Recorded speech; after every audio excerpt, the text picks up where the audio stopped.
If you ever find yourself moving into an old apartment, a place with the past etched into its very bones, let me give you a piece of advice. Never, ever repaint the walls, because sometimes the memories layered beneath the paint, they're still alive. This is the story of Ethan Cole. All he wanted was a little peace and quiet. After a messy breakup and what felt like an eternity of sleepless nights, he found a tour, so he thought. A small, cheap apartment on the forgotten edge of the city.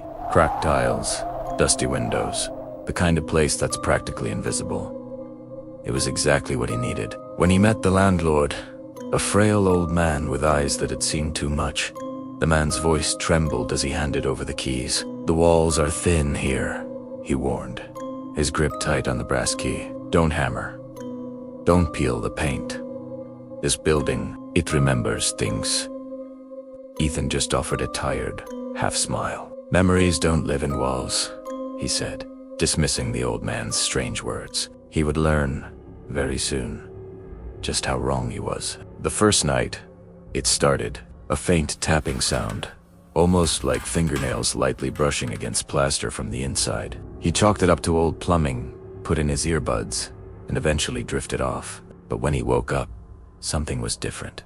A pale, discolored mark had spread across one corner of the wall. It looked fresh, almost like the paint had been disturbed from underneath while he slept. That weekend, he decided to take matters into his own hands. A fresh coat of paint would fix everything, he thought. Make the place feel like his. As he began to peel back a loose corner of the old, faded wallpaper, a fine white dust floated down, catching the light like morbid confetti. And underneath, he saw them, faint scratches, words, scrawled into the plaster itself. "Please. Still here."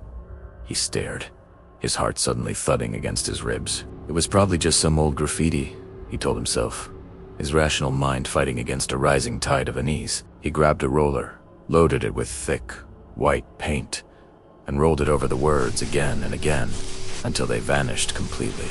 That night, the whispers began. Soft.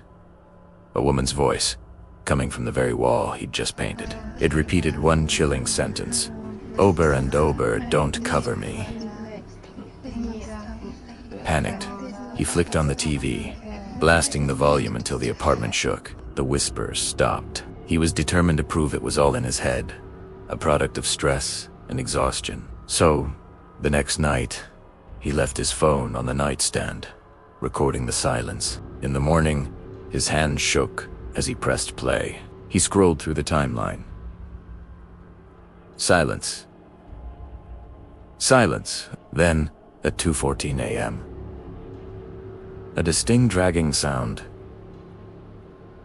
He held his breath. At 2:15 a.m., a woman's voice, so clear it sounded like she was right beside the microphone, whispered, "You shouldn't have painted over the words." He replayed it. And again, until the phone's battery died, leaving him in a thick, heavy silence. The air in the apartment felt different after that. Heavier. He stormed out and confronted the landlord. The old man didn't look surprised.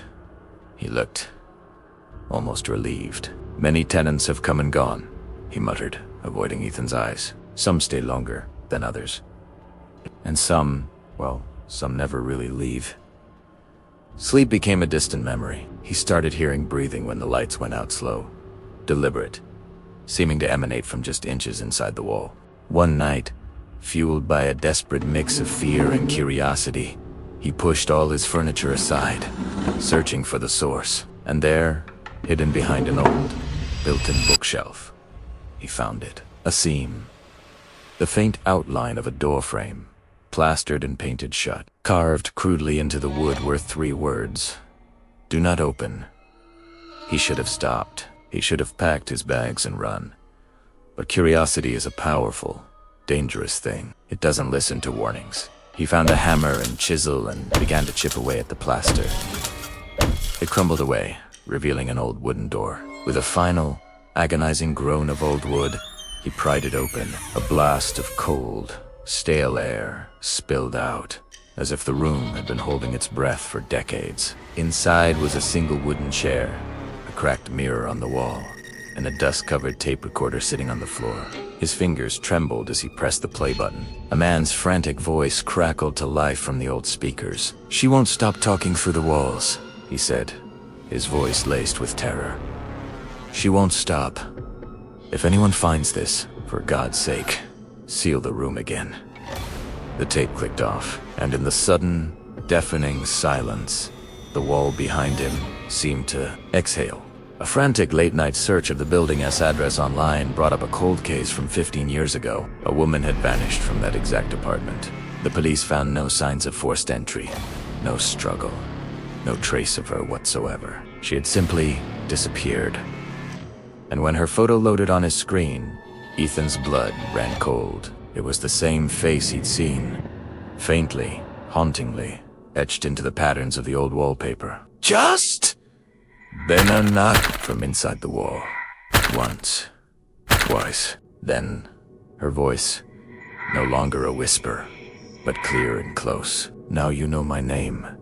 The days that followed blurred into a living nightmare. His neighbors started complaining about the strange noises coming from his apartment footsteps when he was sitting perfectly still. Whispers in the dead of night, and distorted music that sounded like it was being played backward. Ethan stopped leaving. The apartment had become his prison. The walls began to pulse at night, a faint, rhythmic movement, like veins beating just beneath the skin. The fresh paint he'd applied began to flake and peel away, revealing not just one message, but hundreds. Names, dates, pleas, and apologies all written in different handwriting. A chorus of trapped souls. He tried to escape. He threw himself against the front door, but it wouldn't budge. The lock wouldn't turn.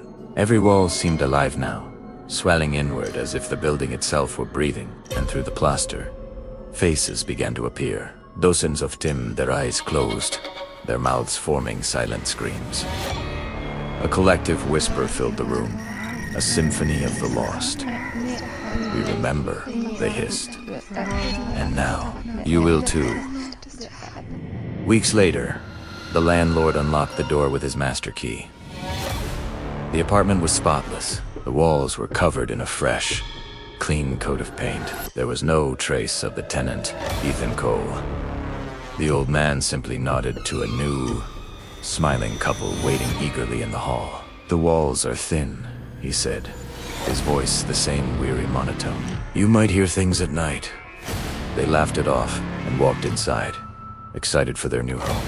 But as the door closed, the woman paused, tilting her head. "Honey, did you hear that?" A faint tapping, coming from just beneath the surface of the freshly painted wall. 3 slow, deliberate knocks, and if she had dared to press her ear against the plaster, she would have heard a new voice join the chorus, a whisper, soft and desperate, already buried under a fresh layer of paint. "Don't paint over me." Thanks for watching. If you enjoyed this story, don't forget to hit that like button and subscribe for more Tales from the Shadows. Stay safe out there.